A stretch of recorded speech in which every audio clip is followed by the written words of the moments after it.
कि वृंदावन के वृक्ष को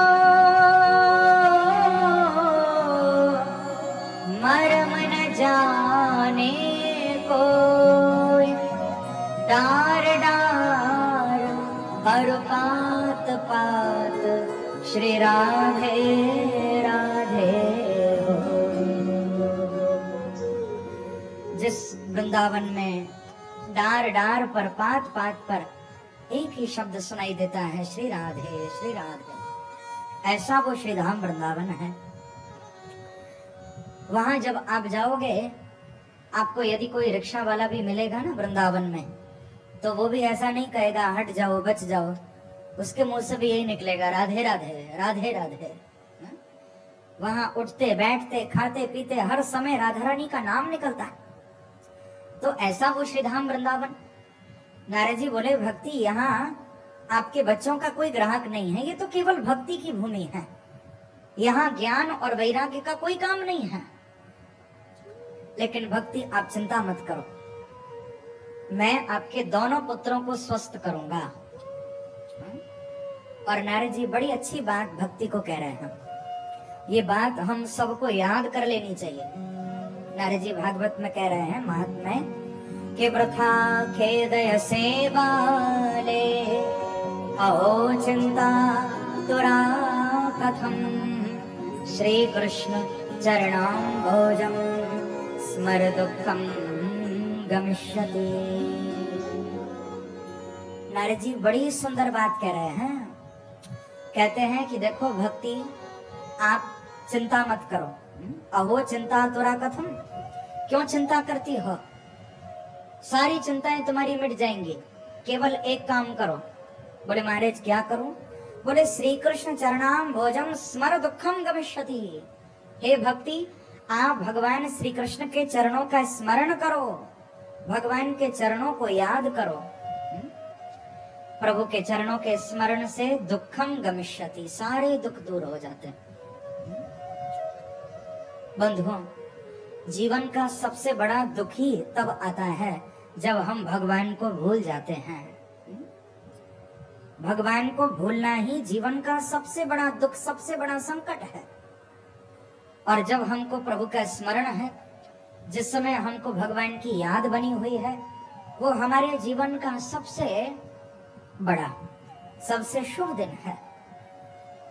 तो नारद जी ने कहा कि भक्ति, आप प्रभु के चरणों का स्मरण करो। और भक्ति को ये बात बोलकर नारद जी ज्ञान वैराग्य के पास आए। प्रेम से कहो श्री राधे। ज्ञान वैराग्य के पास आकर दोनों को नारद जी ने जगाया और बोले कि अरे ज्ञान तुम उठो, अरे वैराग्य आप उठो। लेकिन दोनों में से कोई नहीं उठता, बेहोश पड़े हैं। तो वेद वेदांत घोषैश्च गीता पाठेर मुहुर्मुहु, दोनों को वेद सुनाए नारद जी ने। जब वेद सुनकर भी नहीं उठे तो उपनिषद सुनाए हैं, बार बार गीता जी का पाठ किया, लेकिन दोनों में से कोई नहीं उठता। अब तो महाराज नारद जी को बड़ी चिंता हो गई। तो नारद जी ने उसी समय आकाशवाणी को सुना है। आकाशवाणी नारद जी को कहती है कि देखो नारद जी, यदि आप दोनों को स्वस्थ करना चाहते हो तो उद्यमः सफलस्तेयं भविष्यति न संशयः। आप इसके लिए कोई सत्कर्म करिए महाराज। सत्कर्म करने से दोनों ही ज्ञान और वैराग्य दोनों ही स्वस्थ हो जाएंगे। अब नारद जी बड़े चक्कर में पड़ गए, सोचने लगे कि आखिर ये सत्कर्म क्या है, मैं क्या करूं। तो भक्ति को कहा कि भक्ति आप यहीं बैठो, मैं थोड़ा पूछ कर आता हूं किसी विद्वान संत से कि ये सत्कर्म क्या है। तो भक्ति को वृंदावन नहीं छोड़कर नारद जी पूछने के लिए निकले हैं। अब फिर बड़े बड़े तीर्थों में बड़े बड़े संतों के पास गए, सबको जाकर पूछा कि महाराज ये सत्कर्म क्या है, सत्कर्म क्या है। किसी ने ठीक प्रकार से उत्तर नहीं दिया। तो अंत में घूमते घूमते श्री नारद जी बद्री नारायण पहुंचे और सनत कुमारों से मिलन हुआ। अभी अभी आपने सुना था ना कि नारद जी बड़े उदास थे, हाथ में वीणा नहीं थी, बड़े दुखी थे। नारद जी के दुख का यही कारण था, कोई नारद जी के प्रश्न का उत्तर नहीं दे रहा था, किसी ने भी नहीं बताया कि सत्कर्म क्या है। तो अब सनत कुमारों को पूछा कि महाराज आप ही बताइए ये सत्कर्म क्या है। सनत कुमार बड़ा सुंदर उत्तर दे रहे हैं यहाँ। कहते हैं कि सत्कर्म सूचको नूनम ज्ञान यज्ञ स्मृतो बुधैः श्रीमद्भागवतालापः शतुगीतः शुकादिभिः। कहा कि हे नारद जी ये सत्कर्म और कुछ नहीं है। क्या है? बोले श्रीमद्भागवतालापः शतुगीतः शुकादिभिः। हे नारद जी ये जो भागवत की कथा है यही सत्कर्म है। प्रेम से कहो श्री राधे। देखो भागवत की कथा को सत्कर्म कहा। आप लोग संसार में जो दान करते हो, यज्ञ करवाते हो, कोई भी अच्छा काम करते हो उसको शुभ कर्म कहा जाता है। दान करना, यज्ञ कराना, जप तप करना ये सब शुभ कर्म है। लेकिन भागवत शुभ कर्म नहीं है, भागवत सत्कर्म है। संसार का जितना भी शुभ कर्म है बंधुओं, चाहे दान हो, यज्ञ हो, तप हो, जप हो, उस सब को करने के बाद आपको स्वर्ग जाना पड़ेगा। ध्यान देना, क्योंकि शुभ कर्मों का फल ही स्वर्ग है। और स्वर्ग में आप कब तक रहोगे? बोले जब तक आपने वो अच्छे कर्म किए हैं, जब तक वो शुभ कर्म बाकी हैं, तब तक आप स्वर्ग का सुख भोगोगे। और वो शुभ कर्म समाप्त होते ही स्वर्ग से फिर कहाँ आओगे? क्षीणे पुण्ये मर्त्यलोकम विशन्ति। स्वर्ग से फिर वापस यही धरती पर आना पड़ेगा। लेकिन भागवत सत्कर्म है। मैंने आप लोगों को बताया था सत का अर्थ होता है जो कभी मिटता नहीं है। त्रिकाला बाधित सत्वा तत्वम सत्वम, जो कभी मिटेगा नहीं वो सत है। और भागवत को सत्कर्म कहा गया, यानी कि भागवत को सुनकर, भागवत को सुनाकर, भागवत को सुनवाकर हमको सत्कर्म की प्राप्ति होती है। ऐसे अद्भुत पुण्य की प्राप्ति होती है। बोले जो पुण्य कभी मिटता नहीं है। और भागवत को सुनकर हम कहीं स्वर्ग में नहीं जाएंगे, नरक में नहीं जाएंगे। जो जीव भागवत का आश्रय लेता है वो तो साक्षात बाके बिहारी के चरणों में ही जाकर विराजमान होता है। वो सीधे प्रभु के चरणों में जाता है। इसीलिए भागवत को सत्कर्म कहा गया है। प्रेम से कहो श्री राधे। तो सनत कुमारों ने बताया कि नारद जी भागवत ही सत्कर्म है। अब तो नारद जी को बड़ा अच्छा लगा। सनत कुमारों को कहा कि आपने बड़ी कृपा की जो मुझे मेरे प्रश्न का उत्तर दिया है। अब तो ज्ञान यज्ञम करिष्यामि सुख शास्त्र कथोज्वलम। महाराज अब तो मैं भागवत की कथा करूंगा और ज्ञान वैराग्य दोनों को स्वस्थ करूंगा। लेकिन सनत कुमारों को कहा कि महाराज अब एक कृपा आप और करिए। जब आपने बताया कि भागवत ही सत्कर्म है तो फिर आप कृपा करके भागवत सुना भी दीजिए ना। नारद जी बोले कि अब मैं कहां से किसी व्यास जी को लेने जाऊं, किसी पंडित जी को बुलाकर लाऊं, कौन कथा सुनाए? तो महाराज कृपा करके आप ही कथा सुना दीजिए। तो सनत कुमार बोले नारद जी आपने तो हमारे मन की बात कह दी। हम तो ब्रह्मलोक से उतरकर इसीलिए आए थे कि कोई हमसे भगवान की चर्चा कर ले, कोई हमसे भगवान की कथा सुन ले। आपने बड़ी कृपा की नारद जी, हम जरूर भागवत की कथा सुनाएंगे। लेकिन देखो नारद जी कथा यहाँ बद्री नारायण में नहीं होगी। प्रेम से कहो श्री राधे। नारद जी ने कहा कि बद्री नारायण में क्या खराबी है, ये तो बड़ा पवित्र धाम है, आप यहाँ कथा क्यों नहीं सुनाते? तो कहा कि नारद जी यदि यहाँ पर कथा होगी तो हम सुनाएंगे और अकेले आप ही बैठे बैठे सुनोगे, क्योंकि ये बात आज से लगभग 4500 साल पुरानी घटना है, आज की बात नहीं है। और उस समय तो बद्रीनाथ की यात्रा बड़ी कठिन हुआ करती थी। उस समय जब लोग बद्रीनाथ की यात्रा पर, केदारनाथ की यात्रा पर जाया करते थे तो घर से अंतिम राम राम कहकर जाते थे, क्योंकि भरोसा नहीं होता था कि वापस लौटकर आएंगे या नहीं आएंगे। यात्रा बड़ी कठिन थी। आज तो हम 2-3 दिन में दर्शन करके वापस आ जाते हैं, लेकिन ये पुराने समय की बात है। तो सनत कुमारों ने कहा कि नारद जी यदि यहाँ कथा होगी तो अकेले आप ही बैठे सुनोगे और कोई सुनने नहीं आएगा यहाँ, लेकिन कथा तो ऐसी जगह होनी चाहिए जहां पर ज्यादा से ज्यादा भक्त बैठकर प्रभु की कथा का आनंद ले सके। तो नारद जी हम आपको बहुत सुंदर स्थान बताते हैं कि शृणु नारद वक्ष्यामो विनम्राय विवेकिने गंगा द्वार समीपे तो तटमानंदना। बड़ा सुंदर स्थान बताया है। कहते हैं कि देखो नारद जी, हम बद्रीनाथ से थोड़ा नीचे उतरते हैं। बद्रीनाथ से जब आप नीचे आओगे तो एक बड़ा सुंदर स्थान है जिसको क्या कहते हैं, हरिद्वार। गंगा द्वार समीपे तो तटमानंद नामकम। नारद जी हम हरिद्वार में बैठकर गंगा के किनारे बड़ा सुंदर एक आनंद नाम का तट है, वहीं पर हम आपको भागवत की कथा सुनाएंगे। क्योंकि जब हरि के द्वार पर बैठकर कथा होगी तो फिर हरि को द्वार खोलना भी पड़ेगा ना, प्रेम से कहो श्री राधे। तो हरि के द्वार पर बैठकर हरि की कथा को हम सुनेंगे। अब तो नारद जी बड़े गदगद हो गए हैं। सनत कुमारों को लेकर बद्रीनाथ से हरिद्वार आए हैं और वहां आनंद नाम के तट पर गंगा जी के किनारे सुंदर आसन लगा दिया है। चारों ऋषि बालकों को विराजमान कराया है। चारों का नारद जी ने विधिवत पूजन अर्चन किया। बड़े बड़े संत, बड़े बड़े ऋषि गंगा जी के किनारे पधारने लगे हैं। दूर दूर से भक्तों की भीड़ गंगा जी के तट पर आने लगी है, क्योंकि चारों ओर खबर फैल गई थी कि आज गंगा के तट पर भागवत की कथा होने जा रही है। तो दूर दूर से भक्त श्रवण करने के लिए आने लगे।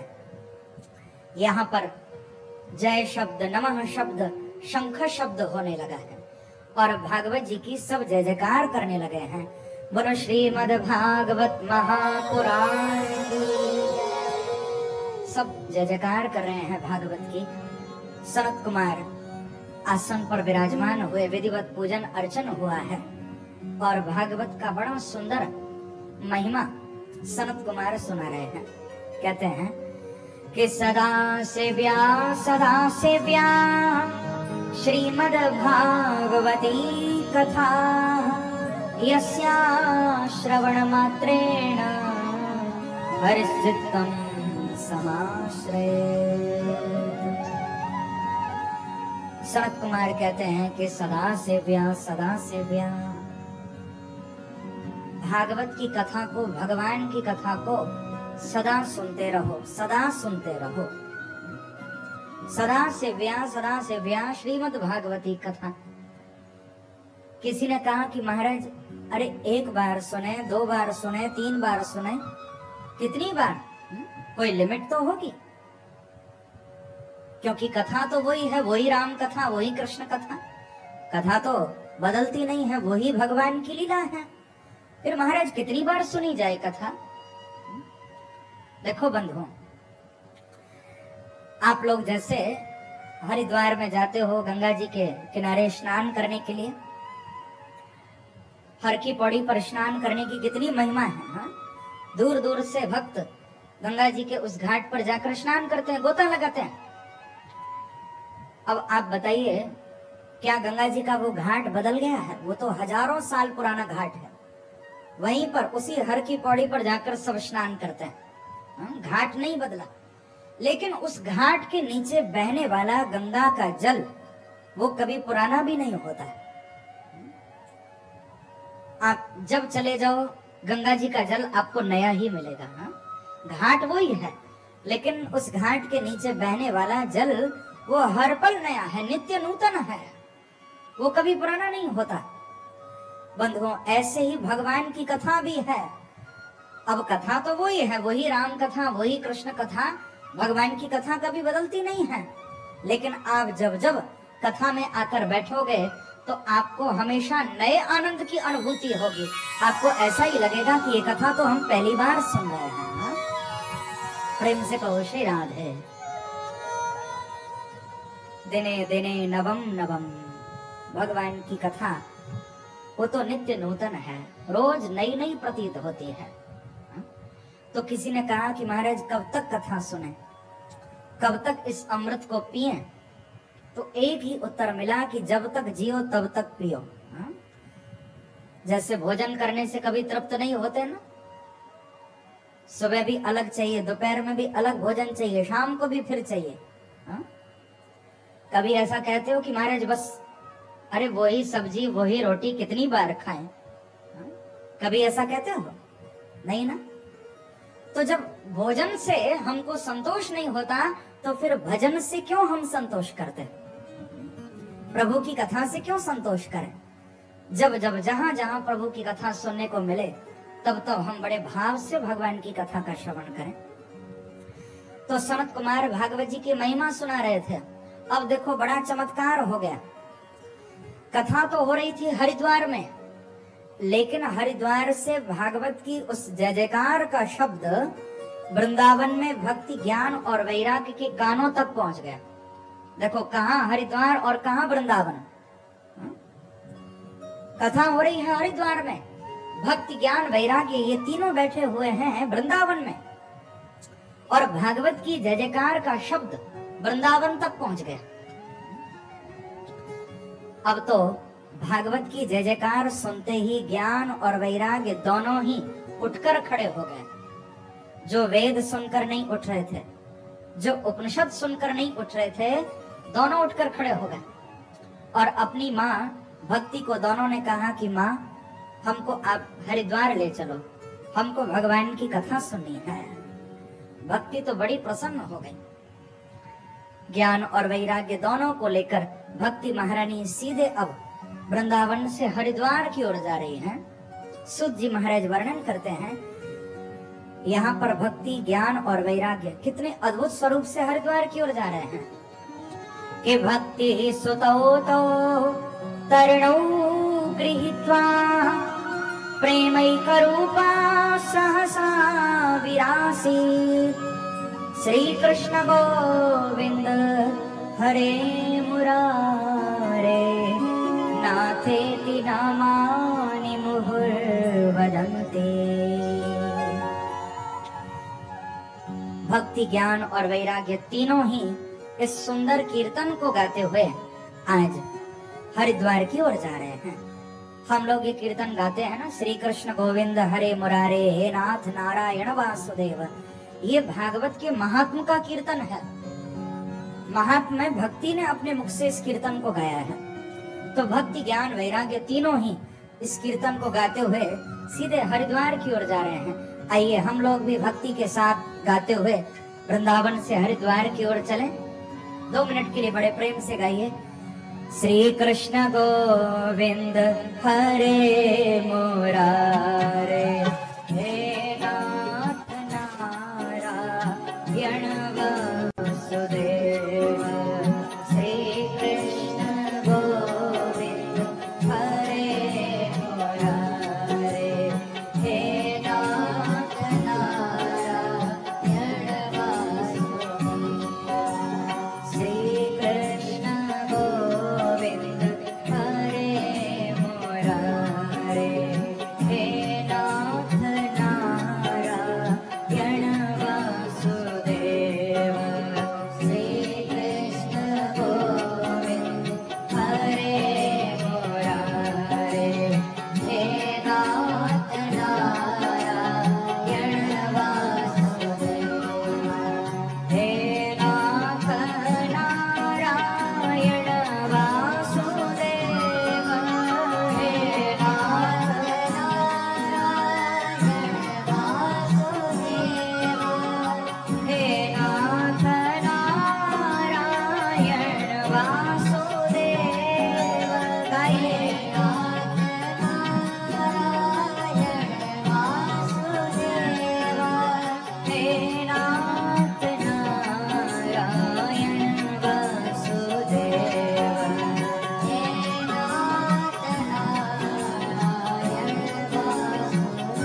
एक बार कहिए श्री राम है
बिहारी लाल की जय। जय जय श्री राम।